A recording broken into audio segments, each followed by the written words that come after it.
அத்தீனு யுஸ்ருன் தீன் எளிதானது ஹதீஸ் 2 மனக்கவியல் மிஃப்தாஹுல் ஜன்னத்தி ஸலாத் சொர்க்கத்தின் திறவுகோல் தொழுகை ஹதீஸ் 3 மணிகவியல்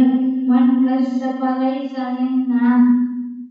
எவர் ஏமாற்றுவாரோ அவர் நம்மை சார்ந்தவர் அல்ல ஹதீஸ் 4 வாழ்வியல் அஸ்ஸலாமு கபுலல் கலாம் பேசும் முன் சலாம் கூறுங்கள் ஹதீஸ் 5 பண்பியல் அலைக்கும் பிஸ்ஸிதிகி எப்போதும் உண்மையே பேசுங்கள் ஹதீஸ் 6 இறையியல் இன்னமல் அஅமாலு பின்னியாத்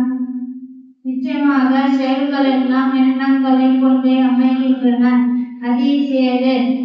மனக்கவியல் அத்துஹூர் ஷத்ருல் ஈமான் தூய்மை ஈமானின் ஒரு பகுதியாகும் ஹதீஸ் 8 மணிகவியல் மனின் தஹபத் நுபுவதன் ஃபலைஸ மின்னா எவர் ஒரு பொருளை அபகரித்துக் கொள்கிறாரோ அவர் நம்மை சார்ந்தவர் அல்ல